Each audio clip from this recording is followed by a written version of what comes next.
Hello दोस्तों, स्वागत है आपका एनवी एजुकेशन में। तो आज हम स्टार्ट करें चैप्टर 3.1। चैप्टर 3.1 का देखिए पहला सवाल क्या लिखा हुआ है।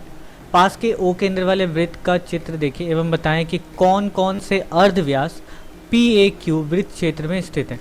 अब पी ए क्यू बोलने का मतलब क्या है, यहाँ से लेकर के सिर्फ यहाँ तक की बात की जा रही है, इस चाप की बात की जा रही है जहाँ पर पी से लेकर के ए और क्यू तक घूम करके पहुँचा है। तो यहाँ पे कौन कौन अर्धव्यास है, इस बात को ढूंढ के निकालना है। तो अर्धव्यास क्या होता है?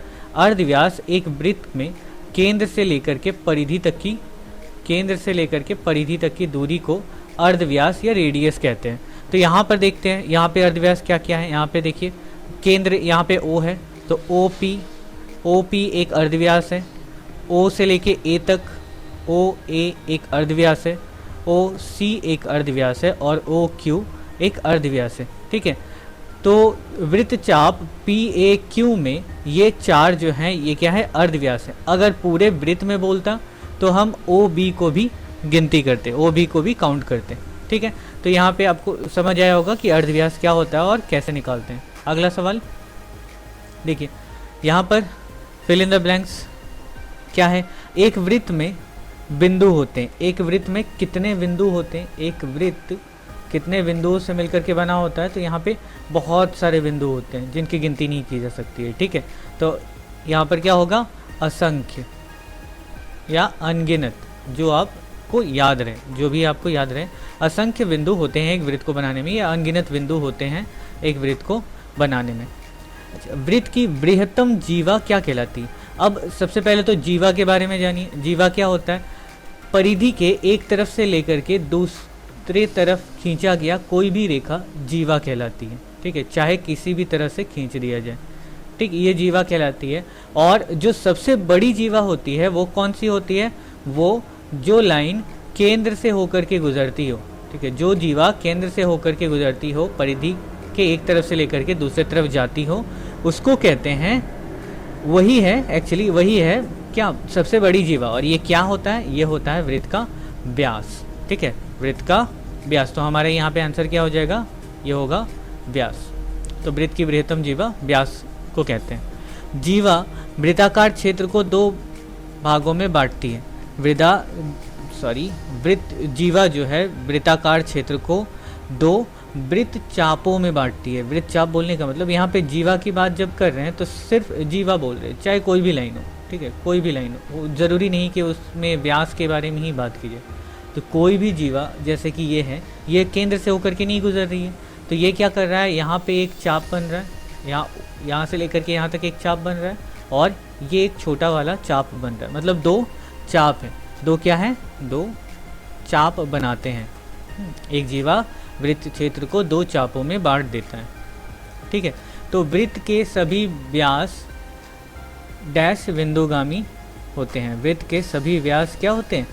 केंद्र से गुजरने वाले होते हैं। जितना भी व्यास होगा, चलिए अगर यहाँ पे एक वापस से व्यास क्या होगा? जो भी लाइन केंद्र से होकर के गुजरता हो, परिधि के एक तरफ से होकर के दूसरी तरफ जो भी लाइन केंद्र से होकर के गुजरता हो, वो सारे के सारे क्या हैं?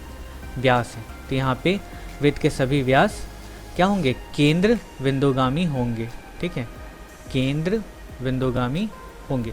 अगला देखते हैं। दो वृत्तांत समान होने से इनके वृत्त दोनों चाप की लंबाई क्या होगी? दोनों चाप की लंबाई भी समान होगी। जब वृत्त का चाप, वृत्त के दो चाप बनते हैं, अगर वो दोनों बराबर हैं, मतलब उसको कौन बांट रहा है? उसको एक व्यास बांट रही है। एक व्यास है जो दो वृत्त चाप बना रही है, एक यहाँ से यहाँ और एक यहाँ से यहाँ। ठीक है, ये दोनों वृत्त चाप बन रहे हैं और ये दोनों ही समान है। किसके वजह से? व्यास की वजह से। तो जो भी दोनों चाप, वृत्त दोनों चाप की लंबाई क्या होगी? वो भी समान ही होगी, समान होगी। वृत्तांश अगर समान है तो वृत्त के चाप की लंबाई भी समान होगी। एक वृत्ताकार क्षेत्र का वृत्त क्षेत्र वृत्त चाप एवं दोनों द्वारा समीबद्ध क्षेत्र होता है। सीमाबद्ध क्षेत्र होता है, सॉरी। तो ये क्या, कौन होता है? एक वृत्त क्षेत्र का वृत्त क्षेत्र वृत्त चाप एवं दोनों क्या होते हैं, अर्धव्यास द्वारा सीमावृत्त क्षेत्र होता है। क्या होगा यहाँ पे, अर्ध व्यास। ओके, तो वृत्त के बाहर किसी बिंदु व केंद्र को मिलाने वाला रेखाखंड की लंबाई अर्धव्यास से, वृत्त के बाहर किसी बिंदु और केंद्र को मिलाने वाले रेखाखंड की लंबाई जो है वो हमेशा अर्धव्यास से बड़ा ही होगा।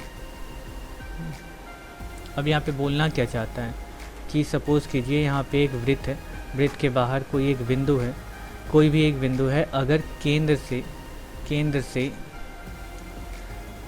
से अगर हम यहाँ तक लाइन खींचते तो ये तो यहाँ तक ही हमारा जो पॉइंट, अगर मान लिया ये P पॉइंट है तो P पॉइंट OP तो क्या है, OP अर्धव्यास है।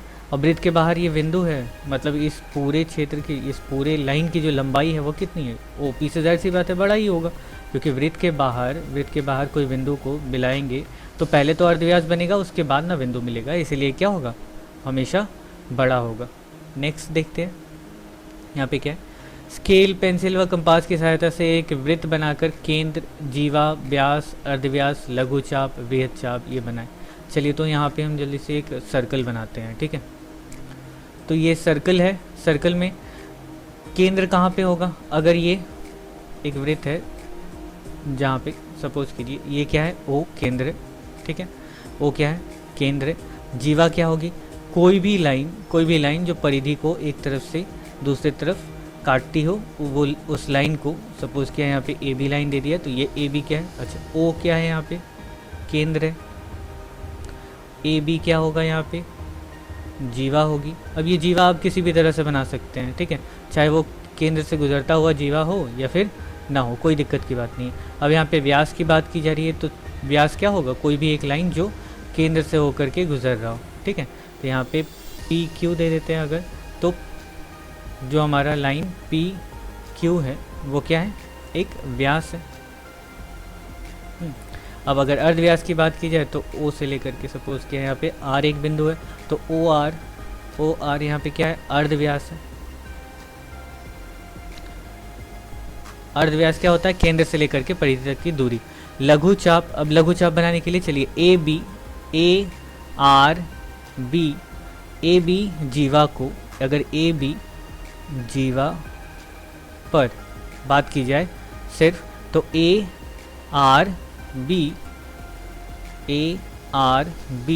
ये क्या है, एक बृहद चाप है, बृहद चाप, ठीक है। ARB एक बृहद चाप है, और यहाँ पे सपोज क्या, यहाँ पे एक C ले लेते हैं, तो ACB ये क्या है, एक लघु चाप है, एक लघु चाप है, ठीक है।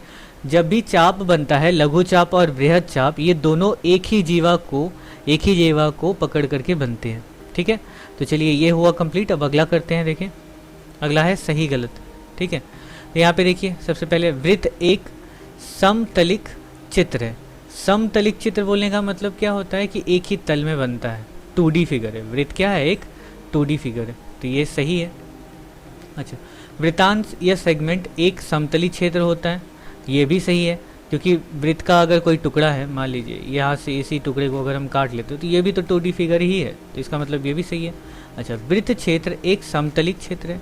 वृत्त क्षेत्र, चाहे वृत्त की बात करें, वृत्त के कितने भी क्षेत्र हो वो सब वृत्त की बात है, तो ये पूरा का पूरा एरिया ये भी क्या है, एक समतलिक यानी कि 2D फिगर है, ये भी सही है। अच्छा, जीवा एक सरल रेखा का भाग है।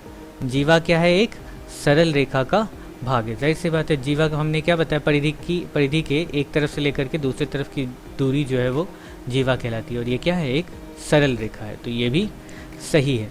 ओके, नेक्स्ट करते हैं। अब देखिए, चाप एक सरल रेखा का भाग है। चाप क्या सरल रेखा का भाग है? चाप क्या होता है? ये वाला कर्व लाइन, जो ये मुड़ा हुआ लाइन है, यही चाप कहलाता है। तो ये तो कोई सरल रेखा है नहीं, तो इसीलिए ये जो है स्टेटमेंट गलत है। किसी वृत्त में सीमित संख्यक समान लंबाई की जीवाएं होती हैं। यहाँ पर सीमित संख्यक बोलने का मतलब क्या हो गया, किसी भी एक समान लंबाई की जीवाओं की संख्या जो है एक वृत्त में हमेशा एक जैसी रहती है। ये बिल्कुल गलत बात है। ठीक है, हम अगर यहाँ पे एक वृत्त बनाएं, ठीक है, यहाँ से यहाँ तक की दूरी, इसी पॉइंट के बगल से यहाँ से अगर यहाँ तक की दूरी, मतलब एक ही पॉइंट से अगर आप खींचना चाहें तो बहुत सारे एक ही तरह की लंबाई के आपको मिल जाएंगे जीवा। ठीक है, बहुत सारे मिलेंगे और अनगिनत, जितने बिंदुओं से मिल करके वृत्त बना होता है उतने ही आपको मिल जाएंगे कुल जीवाएं एक ही लंबाई की। तो ये स्टेटमेंट जो है ये गलत है, कोई सीमित नहीं है, असंख्य होते हैं, बिंदु असंख्य है तो लंबाई भी जो है वो असंख्य ही होगी। ओके, नेक्स्ट देखते हैं। अब किसी एक निश्चित बिंदु से केवल एक ही वृत्त खींचना संभव है, ये भी गलत स्टेटमेंट है। सपोज कीजिए आपने कंपस का जो नुकीला भाग है उसको यहाँ पे रखा, पेंसिल को बढ़ा करके एक सर्कल बनाया, पेंसिल और बढ़ाया, एक और सर्कल आप इसी केंद्र पे रख करके बना सकते हैं, और बढ़ाया तो और भी बना सकते हैं। आपका पेंसिल जितना दूर जा सकता है उतना दूर तक आप सर्कल बनाते जा सकते हैं, यानी कि यहाँ पर भी ये स्टेटमेंट जो है वो गलत है। क्यों? क्योंकि इसमें क्या बोला है, एक निश्चित बिंदु के लिए एक ही वृत्त बन सकता है, ऐसा तो नहीं है, कई सारी वृत्त बन सकते हैं। ठीक है, अच्छा नेक्स्ट, दो सर्वसम वृत्त के अर्धव्यास जो है वो समान होते हैं। सर्वसम बोलने का मतलब क्या है कि उनकी सारी प्रॉपर्टी जो है सब कुछ समान होती है।